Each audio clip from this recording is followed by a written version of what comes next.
What's up, guys? It's been a while, but there just isn't much to talk about. So, somebody did reach out to me on Twitter and asked me to look into this. I haven't really been following, but as you can see, Motorsport Games continues its colossal decline. If you look at the stock here, it is currently at $1.51 a share. Okay, this is not surprising, right? The way things have been going and what we've seen from this company, it continues to drop.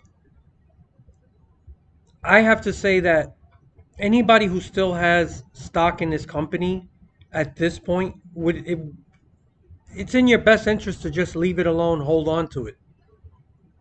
You already took a big loss, and if you dump the stock now, you're never going to recoup any of it. At least they are at rock bottom, and there really isn't much more lower they can go. There's nowhere to go but up. It's going to probably continue to drop a little more, but if at some point it's got to go in the other direction, maybe. And if you have stock in this company, you might as well hold on to it. Dumping it now would be dumb. You already took a big loss. Just leave it alone and hold on to it and hope that things turn around. So I'm going to talk a little bit about what Motorsport Games needs to do to go in the other direction and maybe push uh, towards, you know, positive. Uh, but as you could see, I think initially this stock was at $42 at one point in the early stages. That is a colossal drop. So yeah, I'm not surprised. There it is. It continues to drop. Not a word from Motorsport Games publicly, at least. I would love to be a fly on the wall at an investor meeting or one of their conference calls, because you can bet they are constantly on the phone with some of their investors, and they're probably just bullshitting them the way they bullshitted everyone else in that so-called Q&A session they did not that long ago. It's probably in their best interests at the moment not to say anything publicly, because every time they actually open their mouth to say something, they make things worse. People are not going to buy the bullshit. And unless you have some real information that's going to be something that gets people excited, you might as well not say anything. Um, Ever since the release of the game, I I said these guys are just AWOL. They need to come out, make a public statement. They need to take ownership of these problems, and they need to not only take ownership of it, they need to have a plan of action, letting people know, okay, this is what's wrong. We accept full responsibility, but this is what we're going to do to fix it. This is what we're going to do to uh, to improve the situation. Nothing.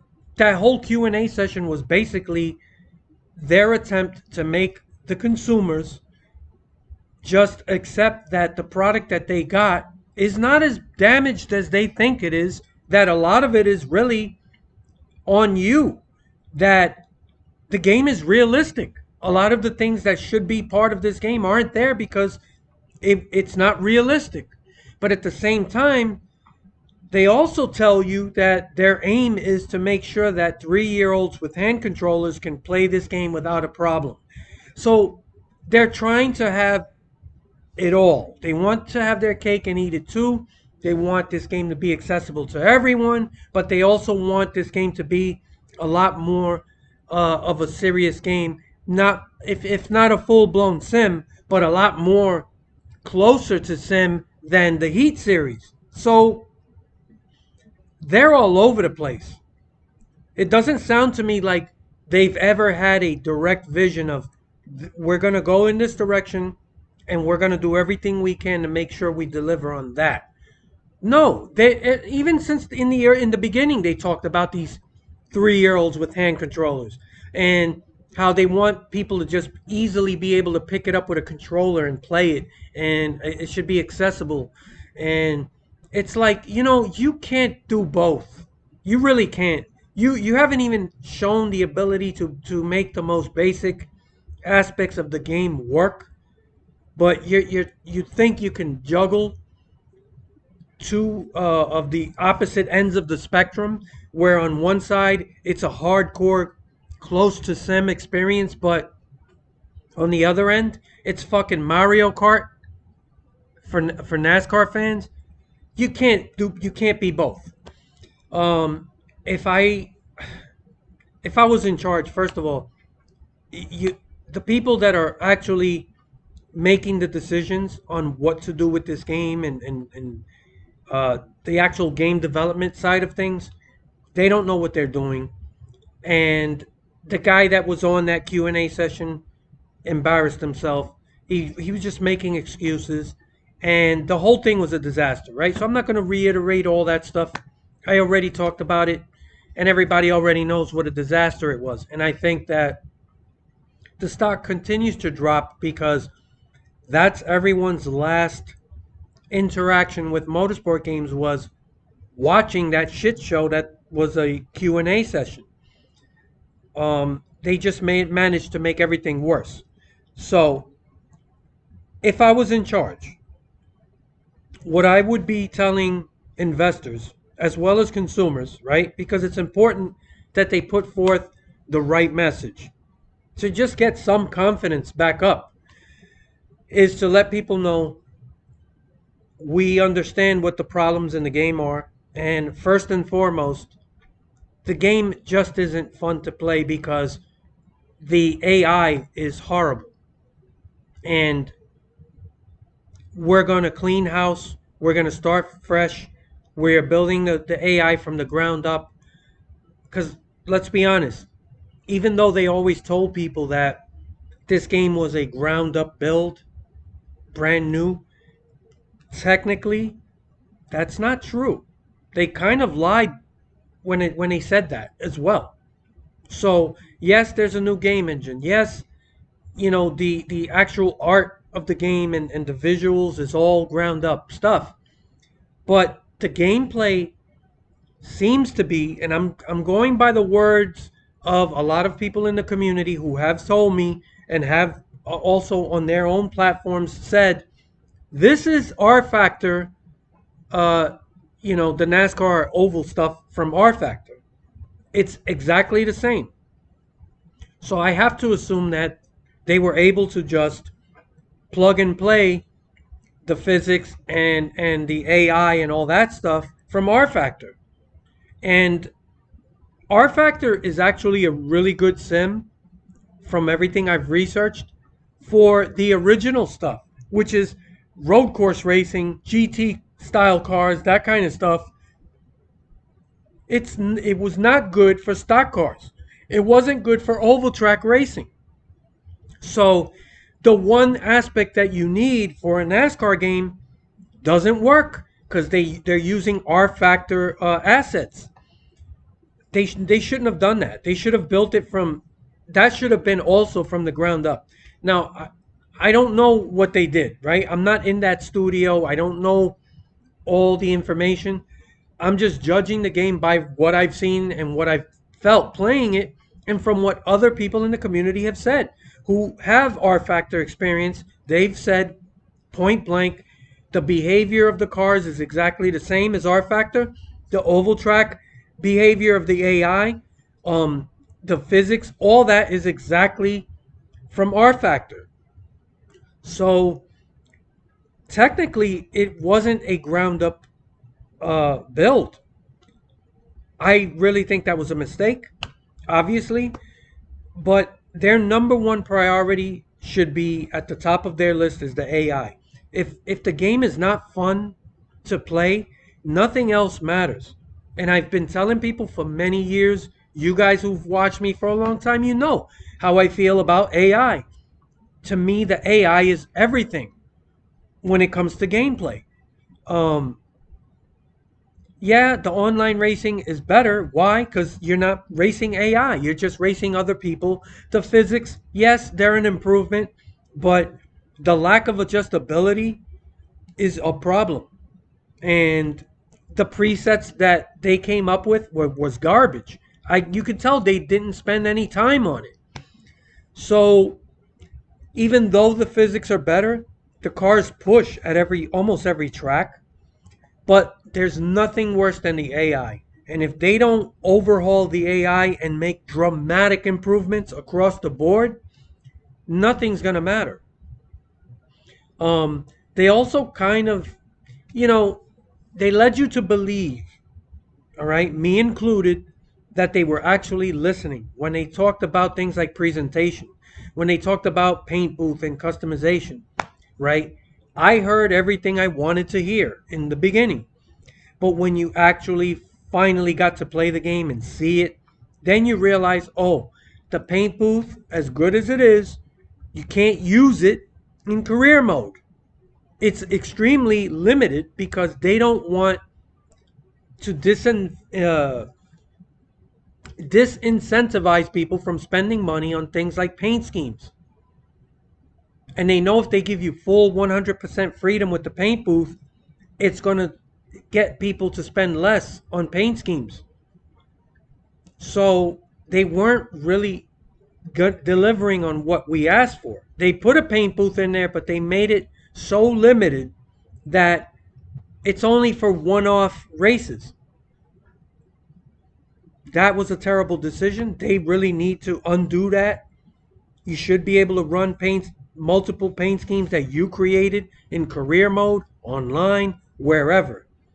And if you want to say things like they tried to get away with by saying, sponsorships and blah, blah. Well, you can always stamp the sponsor over whatever paint scheme you created. That can't be hard to do. And you could still be able to say, okay, if Coca-Cola is your sponsor, you're going to have that logo strategically placed on the car over whatever paint scheme you created. So you still have the freedom to create your own paint schemes, but if you're signed to a specific sponsor, I get it, right? But there's workarounds for everything. So that was one big that they misled us with that paint booth stuff. The presentation, yes, they put work into it. It looks pretty polished. The pre-race stuff, great.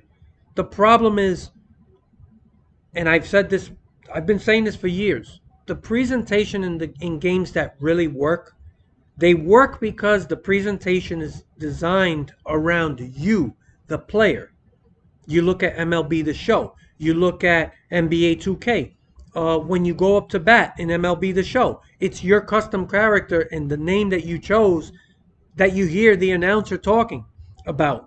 He'll tell you if you went 2 for 4 and you got a double and a single and 2 RBIs, or if you struck out 2 or 3 times.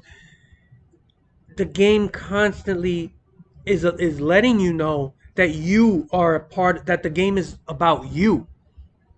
So that's what makes the presentation in MLB The Show work.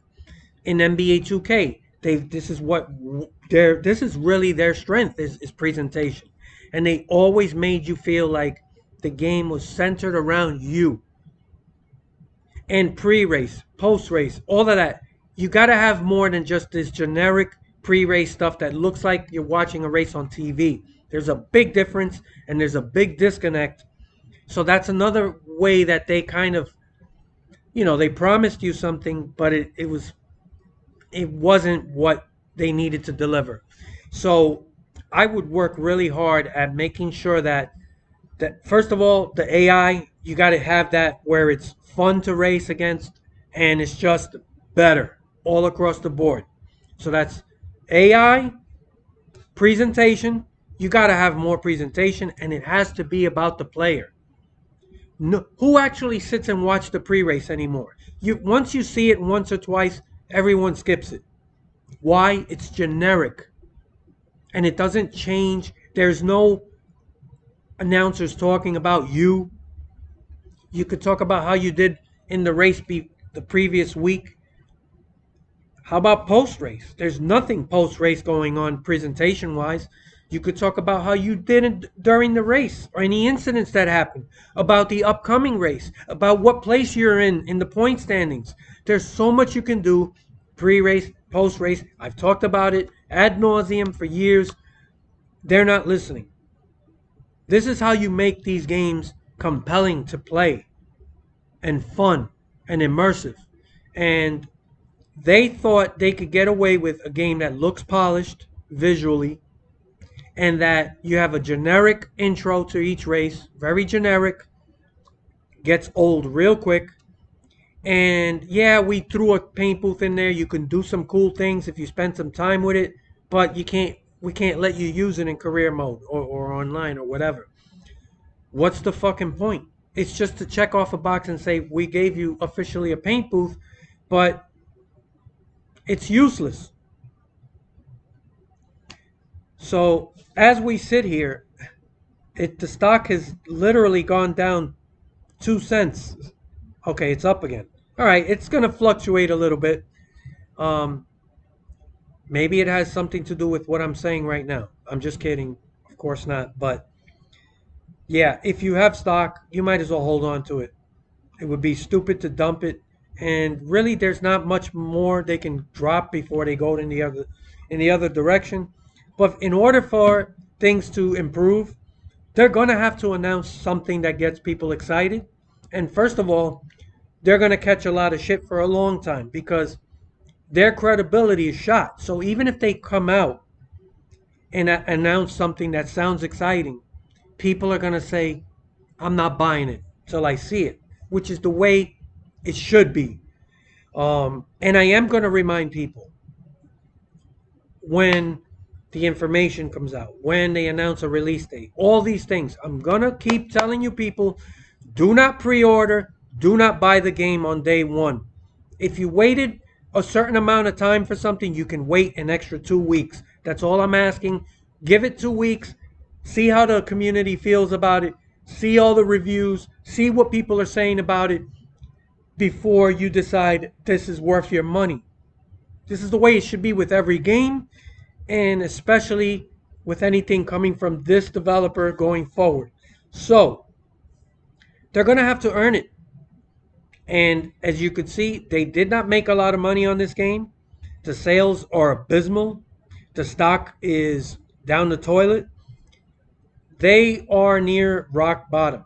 So there's only one way out of this, is to actually deliver a game people want. And if you just listen to me, you wouldn't be where you are. It's time you start listening to the community and what they want. And if you have any doubts, just watch my videos. I've been talking about this for years. If you try to deliver on those things, people will enjoy these games. But the decisions they're making are based on other things. They're thinking about things like microtransactions. They already talked about that fucking, what is that? I forgot the name. What they talked about it during that conference call, Ultimate Team, I think. All garbage that does not actually give anything substantial to consumers, right? This isn't about the consumer. This is about trying to monetize and squeeze as much money you can out of people without actually delivering something that they want. So maybe, did they learn any lessons? Judging by that last Q&A garbage that they put out, it doesn't sound to me like they're listening. It doesn't sound to me like they learned anything. But as this stock continues to plummet, maybe they say to themselves, or they reach a point where they say, whatever we're doing isn't working. Maybe we need to think outside the box. Maybe actually listen to the people that are willing to buy these games and are telling us what they want. Maybe if we actually give people what they want, what they're telling us they want, maybe things will turn around.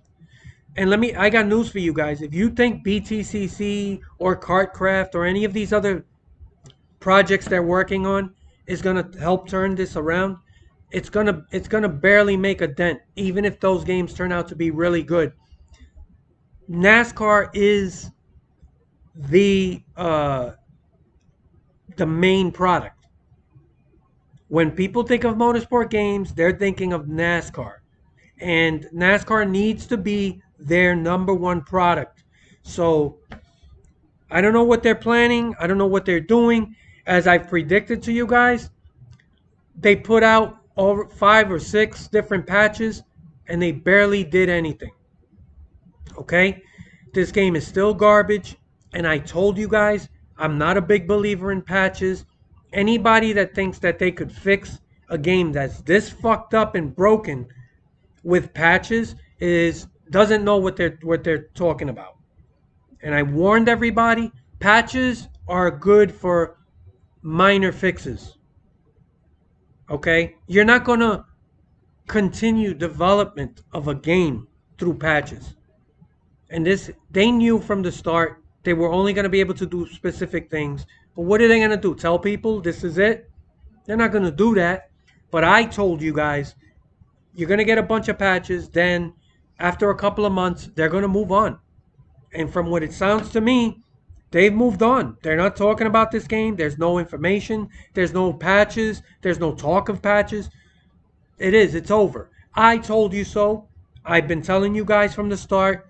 And just like I told you, you're going to get a bunch of patches and they're going to move. They have to move on at some point. We're in March, almost the middle of March. So they've already been working on the next game. They already have to get that next gen car in there. You saw what they did with this game. They promised us next gen cars.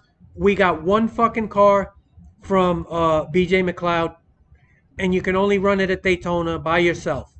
The easiest track on the fucking schedule, by the way. Just hold it wide open. That's what they gave you. And they pretend like we delivered on what we said. So, are you going to start listening to me, finally?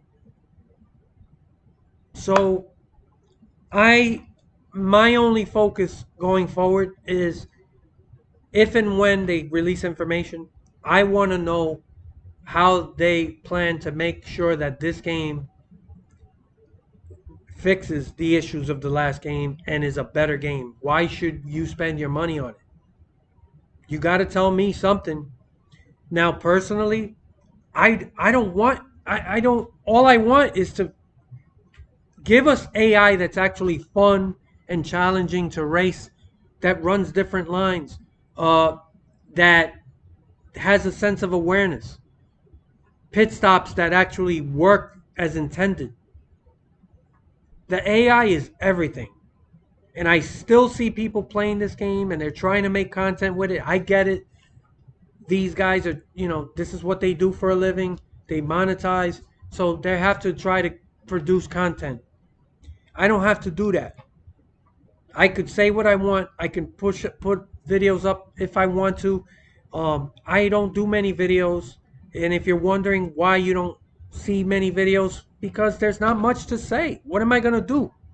Repeat the same stuff I've been repeating for 10 years? I've already done that. So I just want to see how they handle the next game as far as what is their target. If I would be telling people we're going to overhaul this AI. This game's going to be fun to race. Say what you want. At the end of the day, that's all that matters. If it's not fun to race against this AI, and like I said, people are still making content with this, and it's abysmal. It's torture to watch. And you can tell the people playing it are not having any fun. They're running the same line. You can get past the AI if you just run the top, because the AI's on rails. They run the bottom, and if you're there, they just run over you. So you run the top. And that's it. It's no mystery. And it's not fun, and it's just abysmal to watch. And everyone playing the game, you can tell they're not having any fun. So the whole The whole reason you play these games is to have fun. And I'll be damned if NASCAR Heat 4 wasn't a blast compared to this. The AI was actually challenging and fun to race. I'm not telling you that it was the greatest thing ever, but as far as NASCAR games go, I don't know if we've ever had better actual gameplay. So what? The physics aren't fucking sim physics. I've been telling you guys, a lot of people always crying about physics. Physics are not as important as the AI.